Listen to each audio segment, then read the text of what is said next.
What if sa anak niyo po yung mangyari? Ano po sa tingin yung mararamdaman niyo? And hello guys, once again, welcome back to my channel. Welcome back to Chloe TV. Isang magandang araw sa inyong lahat at isang magandang gabi po sa inyong lahat saang dako man kayo ng mundo. So ngayon ay bibigyan na naman natin ng reaction itong ating paboritong love team ng Kalingap, ang Jomcar.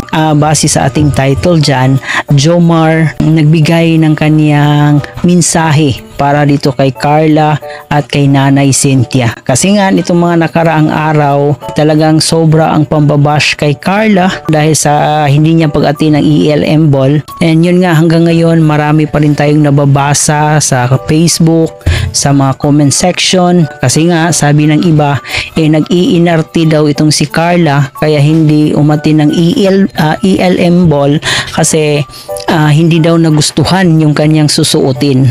So talaga naman itong mga bashers natin guys, no? Walang pinipiling panahon, walang pinipiling tao. Sila ay bash lang ng bash, so hindi nila talaga tinitingnan ang bawat anggulo bago nila ibuka yung bibig nila. Ang itong ibang kababayan natin hindi nag-iisip kung ano yung mga gusto nilang sabihin. Kaya naman guys, ngayon ay panonoorin natin itong mensahe ni Kalingap Jomar para dito kay Carla at saka sa kanyang nanay, so si Nanay Cynthia.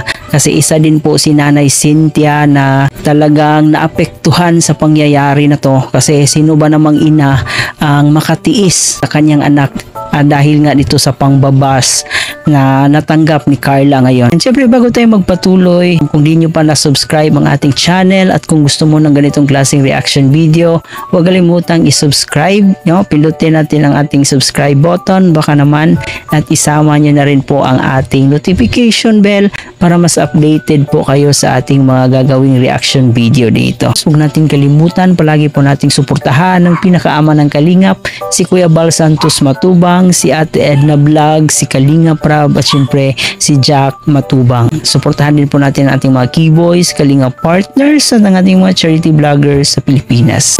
Panoorin muna natin itong video clip na kinuha natin kay Bobby TV bago tayo magbigay ng ating reaction.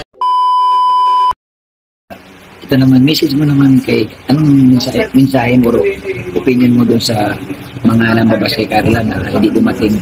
Galing sa iyo mismo bro, ikaw magsabi mo. At kami ko kasi nababasa ng ano-ano na kesyo daw nag-arte or nag-gano'n. Oo nga bro, nababas si Carla bro dahil yung iba di makaunawa talaga bro. Hindi makaunawa. Kayo po ba 100% laging okay ang katawan niyo? Di ba hindi? Oo. Ang nagkataon lang, wrong timing lang that day pa siya nagkasakit, makaramdam ng masama. Oo. So, kahit anong pilit kasi, kahit anong pilit mo kuya, kung ang katawan mo hindi kaya. Yung sinasabi ko bro sa'yo, di ba? Pipilitin mo si Carla kung mag-collapse nga doon sa event. Mas lalo malaking problema. Malaking problema. Problema talaga yun. Kaya, please don't bash Kalingap singer ay Kalingap. Kasi yung iba kasi nagpapag-upload din ng Kalingap. Yun nga bro, doon sa live ko, nakipaglaban ako. Sabi ko, hindi ako naniniwala ng mga legit Jomcar, yung mga nambabas kay Carla at kay Kalingap Rab. Sabi ko bro, yan mga galing yan sa ibang kampo bro, na ginamit lang ang community ng Jomcar. Opo. Yun na nga po yun.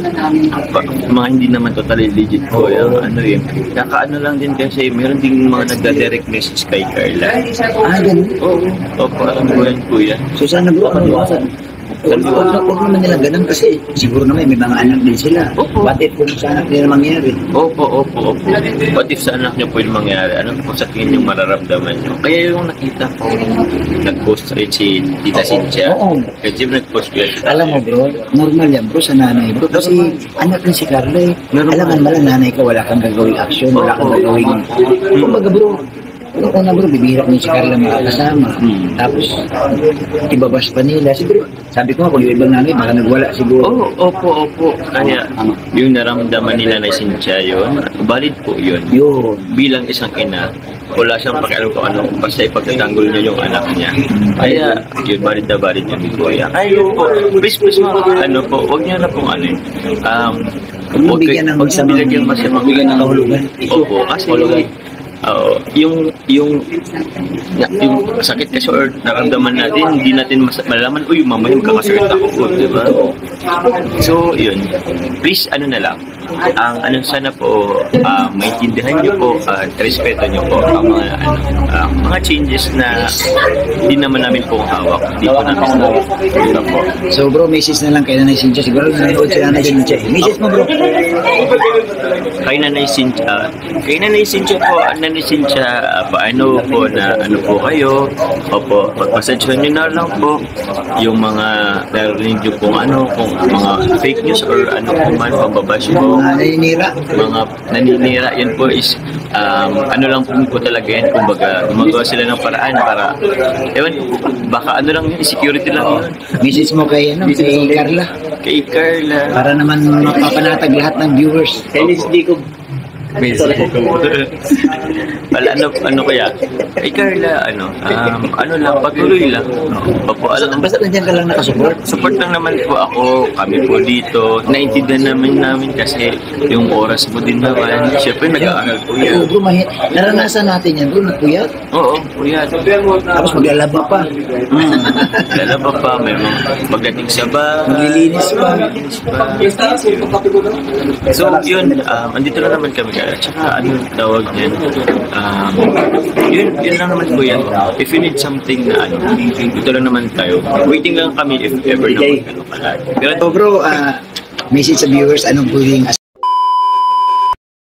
So yun na nga po guys, no, narinig natin mula kay Papa Joms yung mensahe niya. Unang-una dito sa mga bashers na talagang hindi nakakaintindi. At sinabi pa niya dito na parang walang mga anak itong mga nangbabash kay Carla. Talagang masasabi nating wala talaga silang pakialam, no, sa damdamin ng ibang tao. Kung ano-ano na lang yung pinagsasabi nila. So may iba pa nga na nag-iinarte daw ito si Carla kasi hindi daw gusto yung susuotin niya sa ELM ball. Meron namang iba talagang below the belt na yung pangbabash nila kay Carla. Nakakaawa lang itong mga taong to.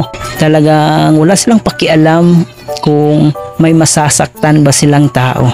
May mensahe din po si Papa Joms kay Nanay Cynthia na wag na lang pong intindihin ng mga bashers. Talagang hinihintay lang nila kung kailan magkamali itong si Carla. Yun, saka sila papasok at lalaitin nila si Carla. So ganun yung mga bashers natin guys.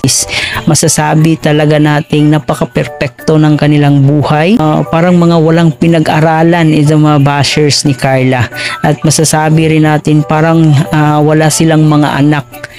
So ayan, para sa akin, no, bilang isang Jomcar supporters, hayaan na lang natin yung mga bashers kasi sabi nga ni Papa Joms na pag sikat ka, party na po talaga yan ng kasikatan ang mga bashers. So instead na mag-rebat tayo sa ating mga bashers, so mahalin na lang po natin at i-ignore kasi party din po sila ng ating kasikatan. Party din po sila ng pagpapaangat ng ating views. So bilang nagmamahal at taga-suporta ng Jomcar, mas mabuti na mag-focus tayo sa mga good vibes.